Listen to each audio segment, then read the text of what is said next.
Hey everybody, it's Arnie here, and I am happy to introduce to you a new product. This is the Big Block PowerPack, designed for 390cc GX engines up to 500 cc's, and this will mount your engine to your gearbox and a 40 series CVT Belt Drive transmission, all onto the PowerPack unit here. So this has been in development for quite a while, and we're finally at a point where I think we're starting to get ready to release this guy out there. So if you like this and you want the big motor, the 390 instead of the 212, then this is the bracket for you. Now bear in mind, everything is twice as big, twice as heavy, twice as expensive, except the PowerPack bracket. It's about a little bit more than the small block PowerPack, but everything is bigger, heavier, and you just need to ask yourself, do you need that extra power or not? And if you do, then the Big Block PowerPack might be for you. So check it out, www.ecocycle.ca, and hopefully you can have one of these too. Okay, we're going to start to put this thing together, and we've got the basic PowerPack, the Big Block PowerPack bracket. And it does have the battery tray mounted onto it already. This battery tray will accept a YTX9 BS up to a YTX14 BS battery. Might even fit a 16 in there, but I haven't tried it yet. So the footprints are all the same.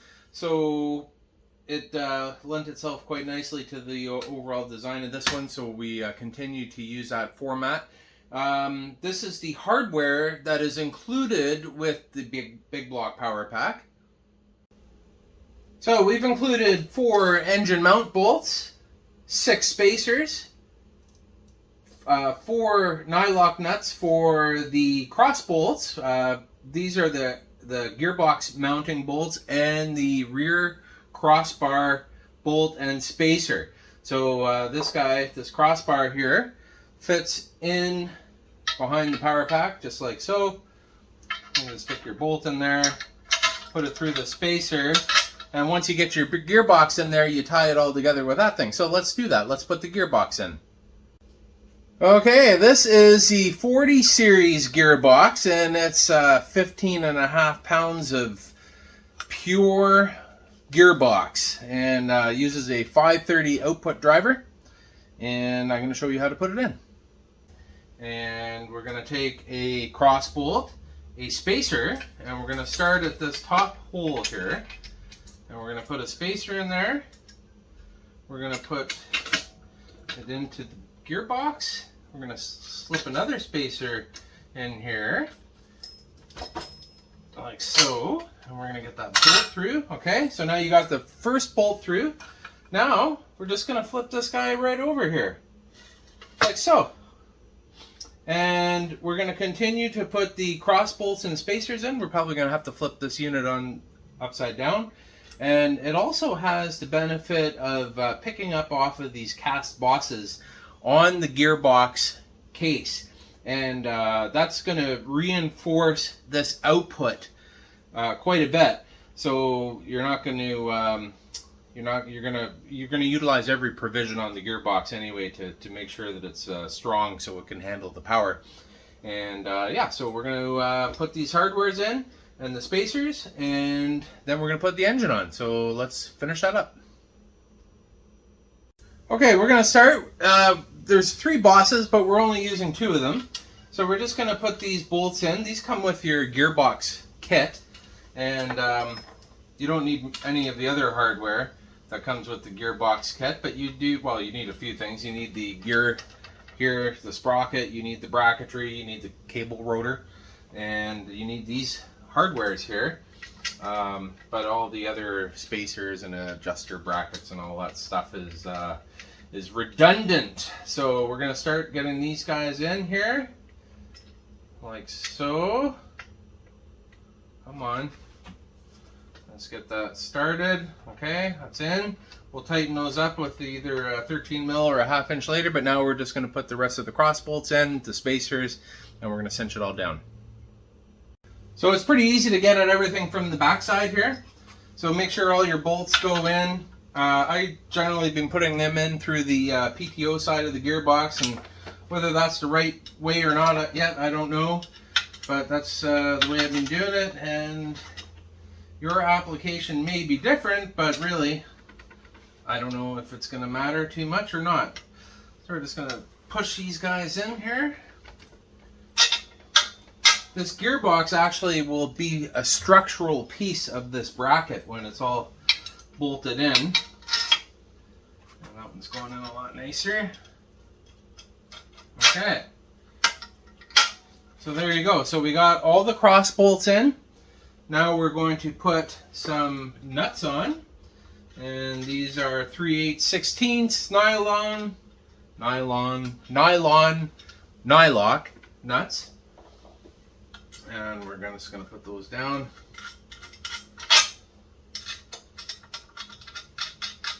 Okay, there you go. So we're going to tighten that up.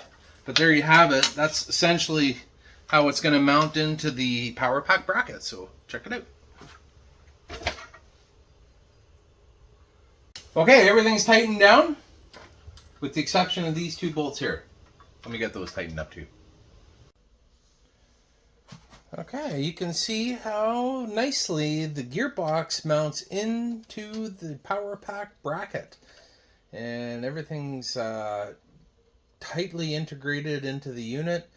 It's cross-bolted. It's, I think it's as strong as I can imagine it can be.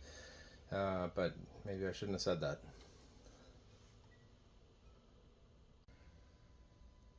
You will have to make one modification to your engine, specifically to the oil drain plug on the valve cover side of the engine. The hex head that they use on these protrudes and does interfere with the gearbox. So I'll show you what it looks like here. So that's how they come from the factory. And that head, it does protrude quite a bit and does interfere, so you have to address that. You can either grind it, like we've done here, and we've taken that down, just left a little shoulder on there so it doesn't fall out, and make sure you tighten it up good and snug. Or alternatively, you can use one of these drain plugs. I've sourced this one off of Amazon, and it's a low profile hex head. I don't know, they're probably $5-6 a piece. M12 by 1.5 if you want to source one for yourself, or you can just grind it down, because hopefully you'll never be using that drain plug again. Okay, next up, engine installation. So, I'll just get that guy up there. You want to push it back pretty well to the back of the PowerPack and line up the little step in the engine base plate casting with the edge of the PowerPack motor plate, and that's going to pretty well put you in the correct alignment. Grab yourself a hardware, a 3/8 by these are 1.5. They're a little short. I'm gonna try to supply a 1 3/4 with the kit. And that's just going to give you just a bit more thread to work with there. Make sure you put a washer on the head of the bolt on the engine side. This guy, we're going to just use these serrated flange washers, and they're nuts. They're okay. And the nice thing about the serrated flange is that when you go to stick your wrench in there, you can just, oh, wrong size wrench, about 9/16, and then like so. See, so you got your nut captivated. And then you can just stick it in here and you can start tightening things up. So repeat that for 4 times, but don't tighten everything down yet because you just want to get the clutches aligned.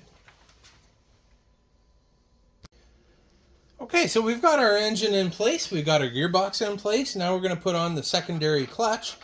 So for that, you will need a 24mm or a 15/16 socket, either one of those. With your gearbox kit, you're going to get one of these spacers. You're going to get some kind of washer, and you can see that there's a key in the shaft, and it lines up with the key in this clutch. I'm not sure if you can see that or not, but there is a key in there. Now I have to tell you something. It's important to have the correct orientation and the correct cam position and spring on your secondary. Okay, so basically we're going to be mounting this secondary with the clutch cam and the spring pointed in toward the gearbox. Okay, so we're going to line it up on the shaft. There we go. Let's find that spot. Okay, no spacers required. So you can see it seats right on the shoulder of the input shaft to the gearbox. Notice that we have clearance between the fill port and the clutch cam. That was part of the development of this particular unit here. This is a Ducar based motor, so you know I hope they're all the same. I don't know if they are or not, but worst case scenario, if you do have interference with your fill port, you can get around that. You can actually space your clutches off the end, or put some spacers in between the clutch and the gearbox if required. Hopefully that's not a problem. Hopefully everything clears like this one does. And now we're going to take that spacer, we're going to put that on. We're going to throw this excessively large washer on. No, we're going to get a different washer. That's unacceptable. 1 minute. Okay, we've got a new washer. Going to stick that on the end. And the reason we're putting that on the end is because I can see that the shoulder of the shaft is just maybe protruding out a little bit more. So we just want to make sure that we got enough washer on there. Okay, so put your nut on and torque her down.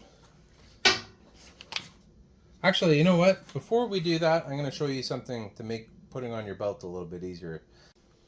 Okay, so we just took the nut off. So you can get the belt over the pulleys here just by, you know, conventional means, but it is a bit easier if you just kind of put the belt around both of the pulleys and then you slip them both on together.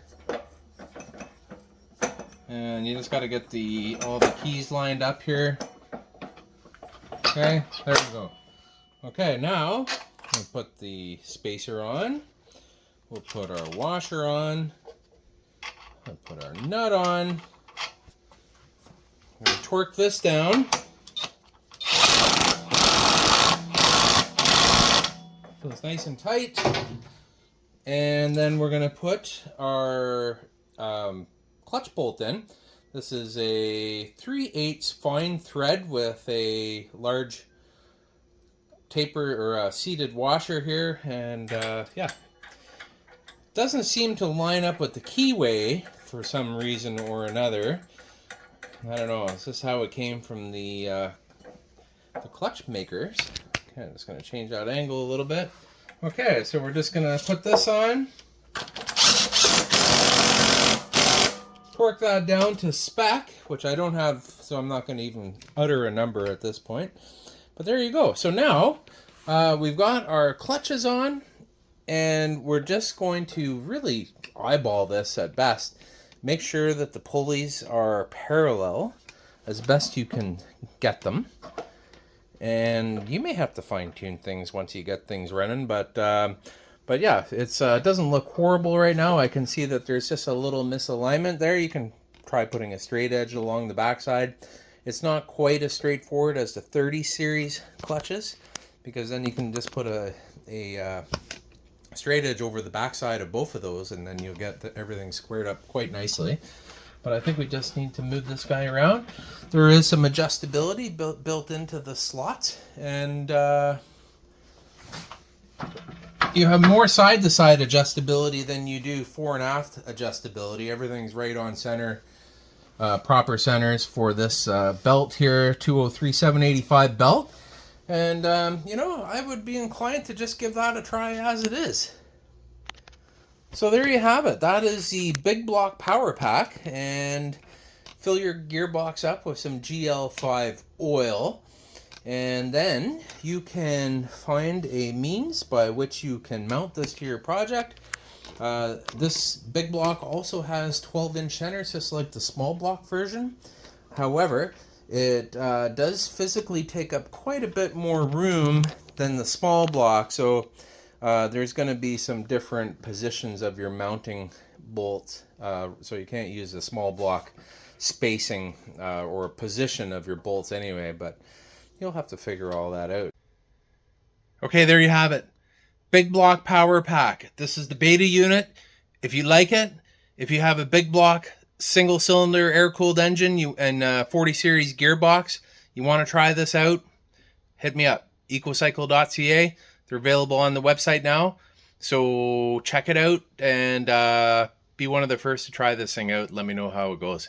See ya!